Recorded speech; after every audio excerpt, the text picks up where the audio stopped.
Hello and welcome to this week's Expert Spotlight. My name is Kaylee McCrory, online success expert for coaches and female entrepreneurs. And today I'm so excited. I have a client and just amazing woman. Her name is Kaylee O'Keefe, and she's going to be sharing with us today some of her successes and about her amazing new business venture. So with that, welcome Kaylee to this week's Expert Spotlight. Thank you, Michaela. I'm super happy to chat with you, to connect with you, and to dig in. This is going to be fun. Yeah, so excited to have you, Kaylee. So always love to start off by just, getting to know and hear about your story a little bit more. So for those of you that don't know who you are, tell us a little bit about how you went from corporate to what it is that you're doing now. Ooh, yeah, would love to. So I spent the first 8 years of my career in consulting. I was working with Fortune 500 executives in Washington, D.C. and San Francisco, and just loving it. Like, I love facilitating. I love strategy work. I love being on the cutting edge of the latest ideas. Like, that was such a good fit for me. And then I was living in San Francisco and looking around and being like, okay, there's this tech thing going on. Like, I'm curious what goes on in that world. I jumped into the tech startup world. I got super lucky to find like a company that was just like growing like crazy. We were only, I think, 20 people when I joined.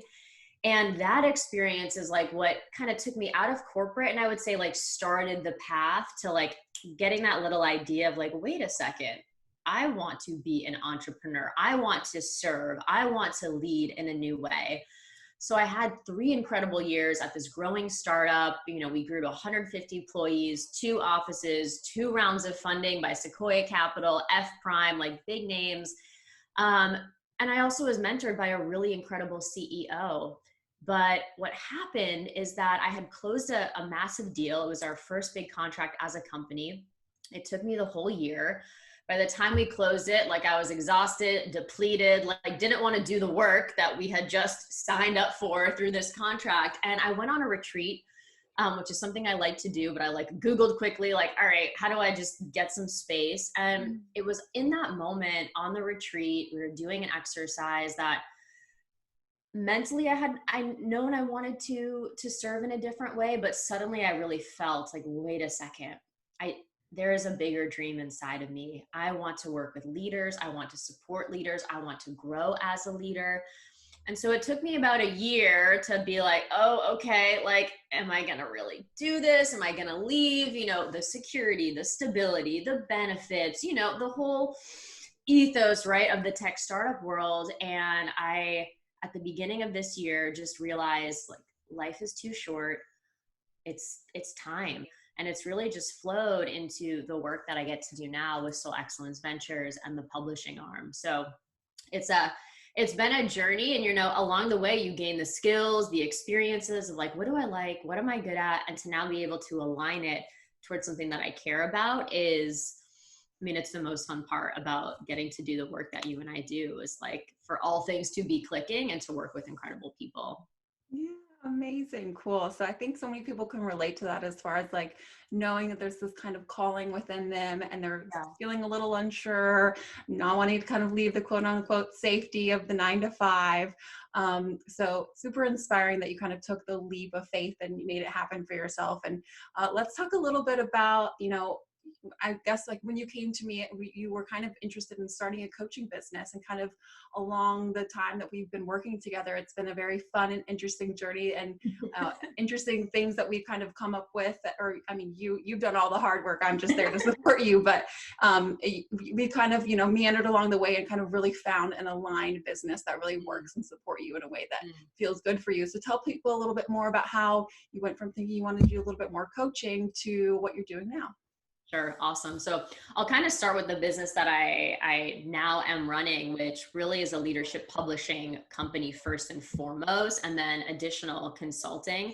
And the work that I do is to bring together groups of leaders to share their stories of personal growth on a particular topic. And the reason why I care about this is I just believe that the media, that most information sources, like especially this year, have been spreading negativity, fear, and frankly, bad ideas. And so I'm like, let me create a space for leaders who are out there doing the work, who are growing, to share those ideas. which is super fun. And we'll talk about, you know, the books and all that, but that's not what I imagined this business would look like at the beginning of the year. Like you said, I spent the first 4 months just like writing, blogging, podcasting, like finding my voice, because I'm sure many of your clients can relate when you've been in corporate for so long, when you've adopted the company voice, when you've fought for the company and lobbied for the company, at some point you kind of forget, like, wait, what do I care about?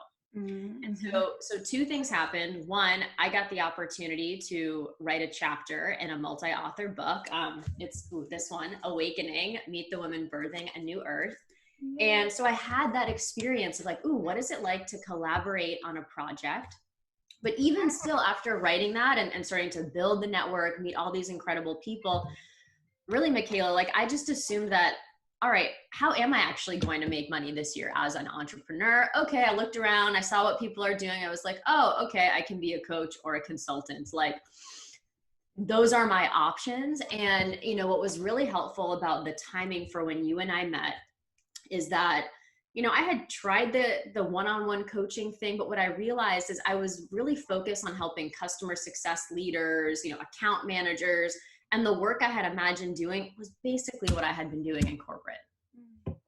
Just one off, you know, with leaders. And it's like, wait a second, why did I leave that to do the same thing? And quite frankly, like in a much harder space and something that was not interesting to me. So when you and I met and we were talking about like, all right, Kaylee, like what is the service? What is the product? Where can you really help? As we started to explore, like maybe that one-to-one in-depth coaching thing on these topics you don't really care about, like maybe that's not it, and why you're not showing up super excited to like talk about this. And you know, you and I realize like the things that light me up are helping people to connect to their purpose, to connect to their soul excellence, to integrate all parts of themselves along their career and life journey, and to set their own standards for success. And as we're having those conversations, suddenly like, oh, the wheel started spinning and saying, wait, the best thing that I did for myself this year was write a chapter in a book. Like, I got to express myself. I got to connect to it. What is it that I want to share with the world? And so I was like, wait a second, why don't I bring that model to other leaders who are in corporate, who've been in the box, have really cared, you know, have had to care about everything that they say and their reputation, and give them the space to share. And that's where, you know, the concept for the book Leading Through the Pandemic was born. The business model was born. And it's not what I expected it to be, but I'm like, wait, this is such a perfect fit for someone like me, and how I like to serve multiple people at once, to teach, to hold space, to lead kind of through the ambiguity that people go through when writing their chapter. So yeah, now it's just firing on all cylinders. But it over the summer, it was like, oh God, you know, I hesitated. I'm like, maybe I just should go back to corporate. You know, we all have that self-doubt of like, let's go back. It's easier over there. But to stay with it,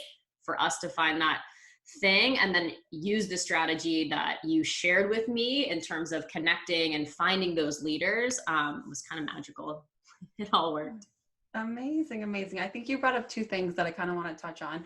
First of all, I think so many people really can relate to the piece that you said about finding your voice, and kind of feeling a little bit lost in finding that, and kind of how you came to that. So do you have any like tips or tricks for kind of maybe what worked for you when it came to like finding your voice and kind of being authentic to yourself? And then I'll throw another piece in there as well, as like maybe share some of the six, because you've been one of my most successful clients to date. Like you've just been killing it. You've been working your butt off. So you deserve everything that's been coming to you. But maybe in addition to that, you want to share some wins that you've had as far as, you know, the clients that you've had and the, you know, the money that you've been making, like starting this new venture, like you've been killing it. So would love to hear more about both of those things. Yeah. Awesome. So, I mean, for your first question, like I think one of the things that excites me about this year is like we have recognized that, how do I want to say this? Like that time is short, that we do only get one life to live. And we have to say, wait a second, how am I showing up? What am I telling myself? What is my voice? How do I want to live in the world? Because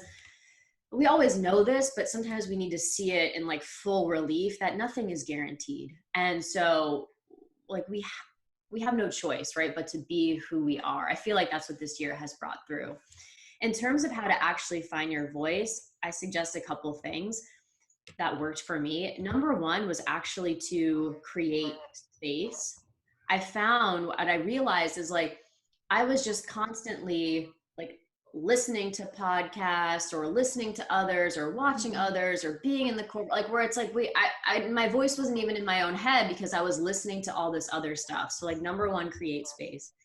Two, if you're like me, like writing is a tool for finding your voice. And so for 30 minutes every morning, as part of the artist way, like I wake up, I put the coffee on, and I write 3 handwritten pages every single morning. And the first page and a half, like it always sucks. You know, it's just like, I talk about a dream. I talk about the weather. I'm like, oh gosh, like I have nothing really to say today. And once you get through that, then you start to like come up with ideas. For example, the next book title, Significant Women, Leaders Reveal What Matters Most. That came through just writing in the morning pages. So if you're not kind of already like have a habit of just writing, and maybe it's even just recording for yourself your thoughts, like I would suggest that. And then the third thing is, and this is where I've struggled more and like really had to give myself permission to do, and has been part of the like unwind from corporate. And you'll hear a lot of people talk about this of, you know, shifting from head to heart. And so even just standing and like paying attention of like, where do I feel the energy in my body? Like it's almost always in the forehead, you know, it's thought. And to like breathe and say like, ooh, feel like what is going on around me? What do I notice? Like that I think can be the hardest thing to do, because it is unnatural, especially for high achieving corporate women to go there. But I think you have to when you're starting to find your own voice. Actually, one last thing to say here is also to have the courage to be disliked, because you're going to find that the voice that you've adopted for a long time has been for the purpose of being liked by and approved by others.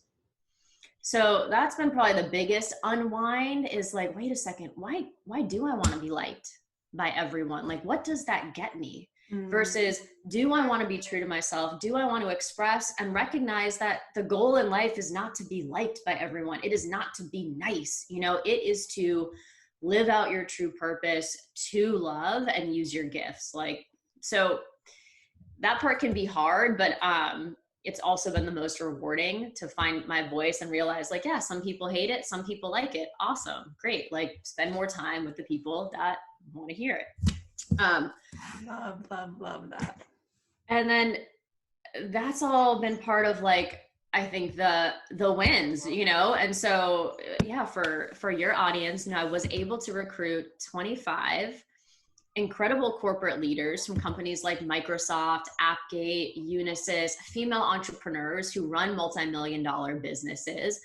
I was able to reach out to them pretty much cold. I mean, 80% of the people in my book I didn't know until we worked on the strategy and I followed through on LinkedIn and I connected with them on LinkedIn. And so most people I didn't know, they said yes to join the book. And I think within like the first maybe 2 weeks or maybe 3 weeks were the first 10 clients joined. And then like shortly after that, 25 spots filled in the book, made over $26,000 within, I think 6 weeks. And more importantly, like I just started to connect with these really incredible people. So even the people that weren't ready to share their story and leading through the pandemic, they now reach out to me on LinkedIn. They're absorbing the work. They're considering the next book. And so that's been like another side benefit.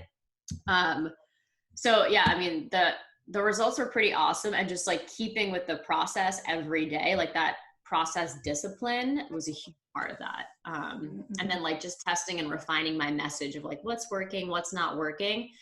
And I would say like, being able to handle rejection, because one of the things that your strategy afforded me was to connect with more people, basically to operate at scale as a single business owner, and to be engaged with a lot of people and say like, okay, this group isn't interested, these people are. But what that means is to get 25 incredible leaders to say yes in such a short time, to, you know, agree to write a chapter, to pay to be in the project, all of that. I had to get really comfortable with hearing a lot of no's.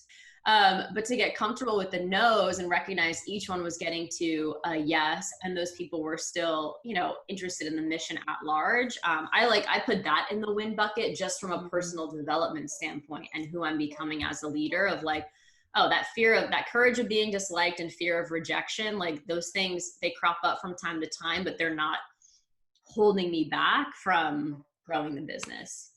Beautiful. So thank you. I don't think I've shared that with you, of like how important that piece was as part of the process. Yeah, so it's so important. I think you touched on like a really big piece of, and I love hearing you kind of bring it up, that like I think we make entrepreneurship so hard, but I think at the end of the day, whether you choose a certain strategy or another, it comes down to asking people to buy your stuff, like plain and simple. And I see so many new entrepreneurs just absolutely terrified to hear no and play all the what if games in their head.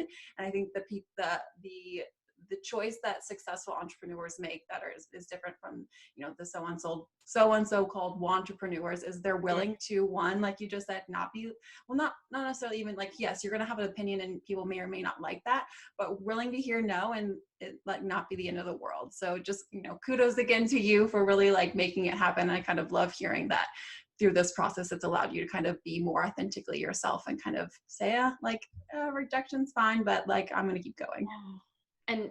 But I have to say, like, what was so amazing about working with you on the strategy, reaching out at scale, is like the compression of time and the reps, you know, like it wasn't over the summer when I was exploring like one-off coaching, like a no that I would receive really was the end of the world, because I didn't have 5 other calls coming up that day. Where using your process, I did, like I had 6 calls in a day. And so like if 3 said yes, amazing. If 3 said no, amazing. Like, so being able to like get those no's and yeses in a shorter period of time and build that practice and that discipline, you know, that was invaluable. Otherwise could have been just like fearing the one-off no's for an entire year, make no money and say, all right, yep, guess it's time to go back to corporate. Totally. So, you know, what would you say to people that are, you know, they feel that call within them, like we were talking about earlier, they know they're meant for something more, they want to go out on their own, they want to be their own boss, they want to set their own schedule, and that fear is kind of getting in the way. Like, what would you say to those women?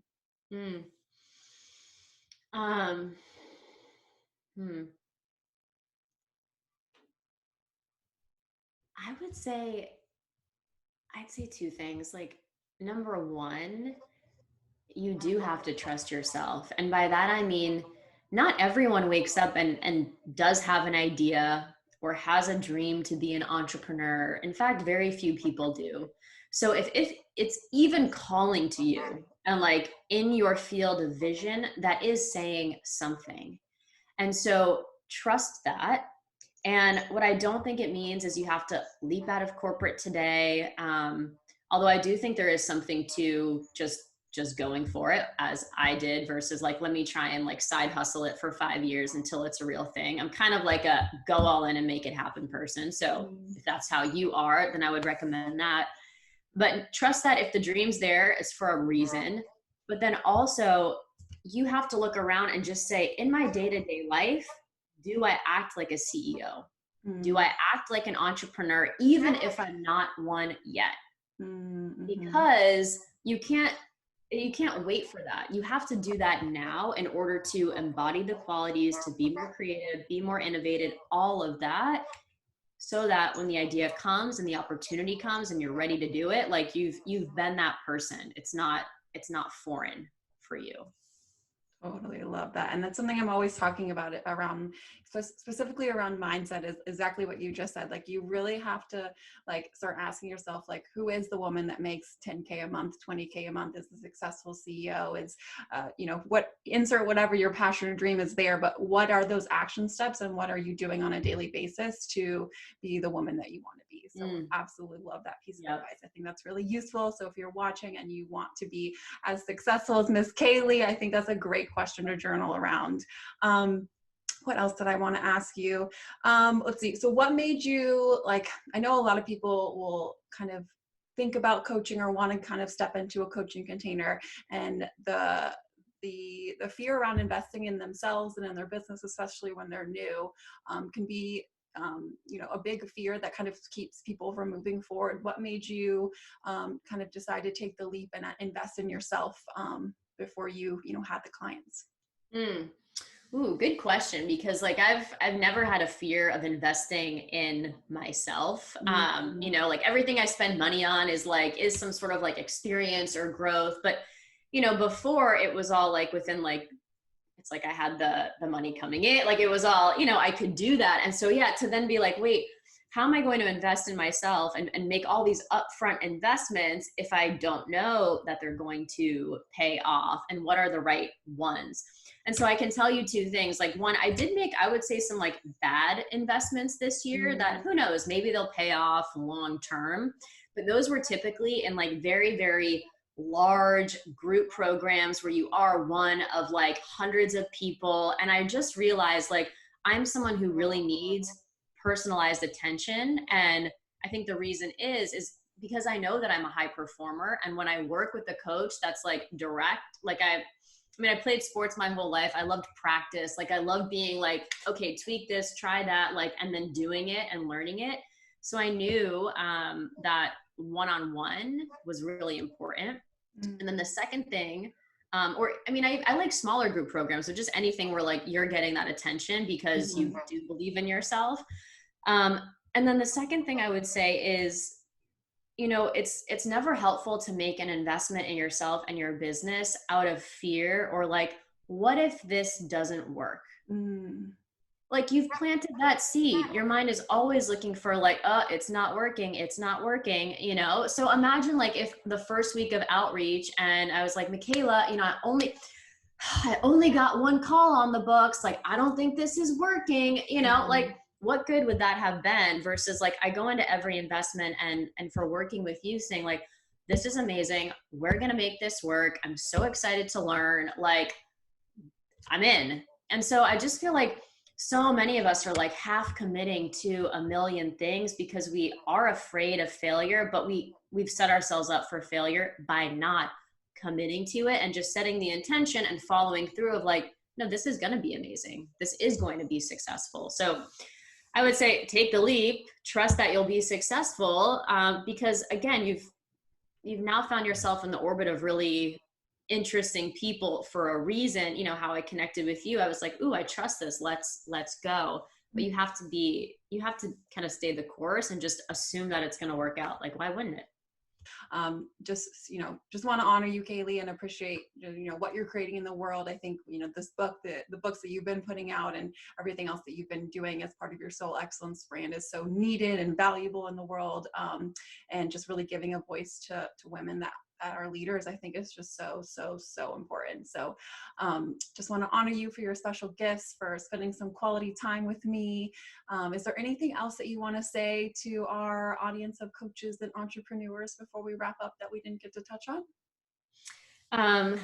I would just say, yeah, get Kayleigh on your team. If you want to connect with more clients, you want to have better conversations, sales conversations, and you want to continue to grow as the leader of your business, then Kayleigh, yeah, you've helped me do all of those things. So I want to thank you and just invite everyone to trust themselves as we head into this new year. Like, trust yourself and take intentional action.